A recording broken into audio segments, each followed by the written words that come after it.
The blocks I'm going to cover are age-uke, this is rising block, soto-uke, outer block, uchi-uke, inside block, gedan-barai, downward block, and shuto-uke, knife hand block.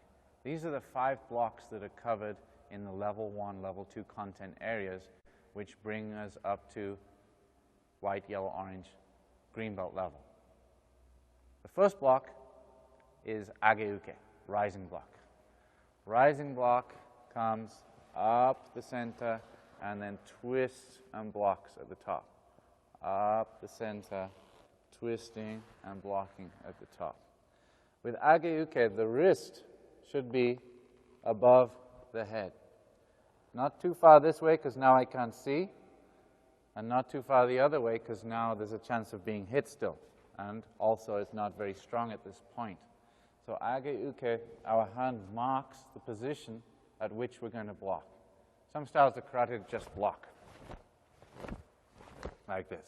Shotokan karate, mark, then block, mark, then block, mark, then block. This could be interpreted also as perhaps a hair grab with a forearm strike, or grabbing the wrist and twisting and then breaking the arm this way. Grabbing and twisting and breaking your opponent's arm. So blocks are not always just blocks. And actually, a very interesting part in Japanese, the word for block is uke, but it doesn't translate directly as block. Uke means to receive. So blocking movement, in English, block means stop, repel, don't let them get through, block. In Japanese, ukeru, receive. So we're actually receiving their attack. We're taking their energy and deflecting it into a different direction with our block. So it's very important to understand the difference of concept in our minds between the Japanese way of thinking and the Western way of thinking. A block is not just a stopping movement. By receiving and using our twist of our arm for our different blocking movements, we redirect, we receive their energy and redirect it to a different direction, allowing us to be effective with our block and also allowing us to conserve our energy. If we meet our attack directly, now we're like a head-on collision.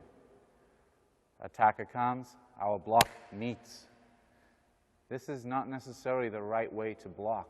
Instead, we need to absorb the energy and send it in a different direction. That way, we speed up their attack, but by redirecting their attack, our counter of our punch or our kick is like the head-on collision. We want our block to receive and our counter to be head-on. This is an important concept to understand when talking about blocks. So, getting back to the rising block, let me just show you the movement of the hands. We mark, the fist is in position, the elbow comes down, and this elbow comes up. So at this point, it looks like our hands are crossed. Then, this one here continues down into the fist position at the side, and the other one comes up, and the elbow starts moving outwards, and our wrist rotates. Now this is directly above here. We don't want this too low. 1, we might not be able to see, and 2, if someone did punch, we hit ourselves. Obviously, that's not good. This should be above the head and away from the head, not too close. The twisting motion of the arm, the blocking arm at the end, this is the deflection. So as the opponent's punch comes to the head and this blocks, the punch is sent over the top of your head through this deflection move.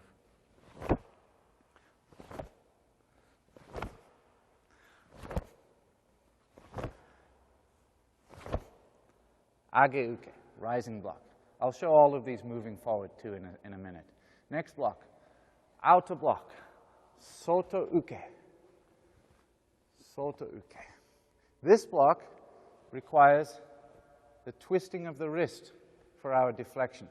So as our punch comes towards our solar plexus this time, rising block was against to the head, solar plexus this time, we meet and twist and deflect the punch past. Hand at this point is palm facing away.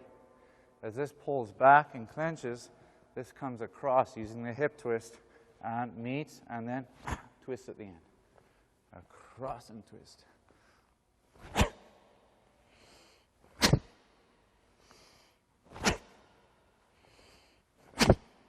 This is sota uke, outer block.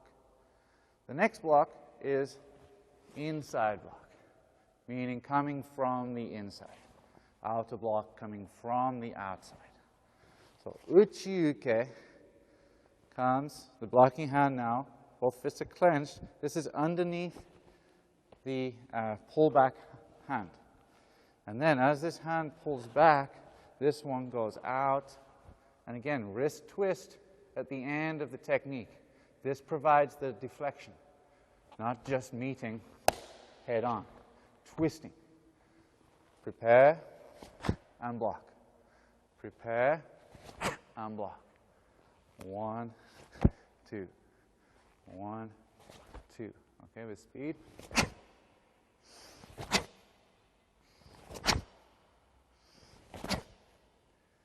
This is uchi-uke. Next block is gedan barai. Gedan barai is your downward block. Downward block. Okay. Once again, towards the end, your wrist is twisting. All of the same with the punches, twisting at the end, blocking, twisting, twisting, twist, down, twist. This motion here provides the deflection. So with downward block, if I begin in a downward block position, my opposite hand comes across the body, level with the left shoulder in this case, and then as this hand pulls back, this one blocks down and twists. 1, 2. 1, 2. Like so. Now with power.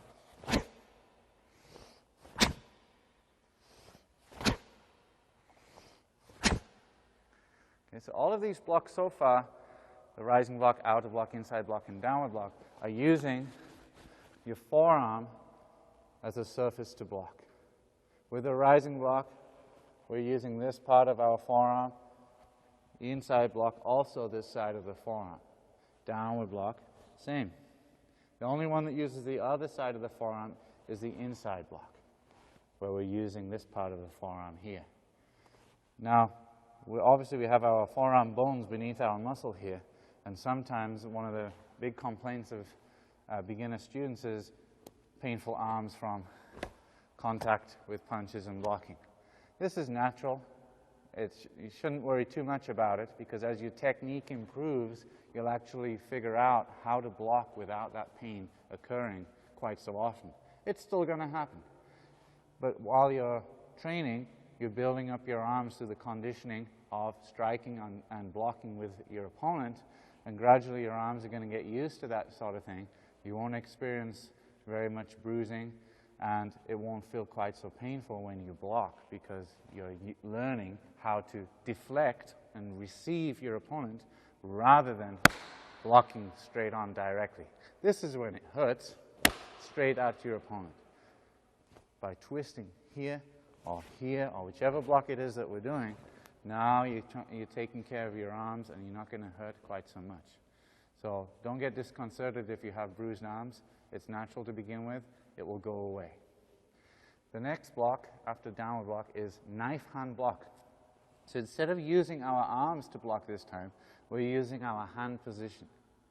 The knife hand comes, this position here, from the bottom of the little finger down to the wrist. This section of the hand is referred to as shuto, knife hand, or sword hand. Usually knife hand is the translation. Shuto. So we're not blocking with our finger or with our wrist. We're actually blocking with this part of the hand. So once again, as you can see, we twist our wrist and angle our hand at about a 45-degree angle here, not all the way or this way. This is a backhand block. That's a different block altogether. We need to block with this part of the hand here. So we prepare our left hand, pull back hand straight towards our target, right hand by the side of our face, almost similar to Gedan Barai.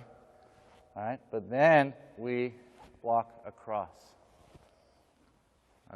And our pullback hand comes level with our solar plexus, actually just below, but if I put my hand like this, it would cover my solar plexus. This is the position of my pullback hand. The hand position, we need to have fingers together and the thumbs tucked in. By tucking the thumbs in, it straightens out everything in your hand and makes it a little bit tighter on the side of the hand here and here. Right? So hand position is also important. We don't want any stray fingers hanging out here because they're going to get injured as we block if they're not together. This way. Knife hand block.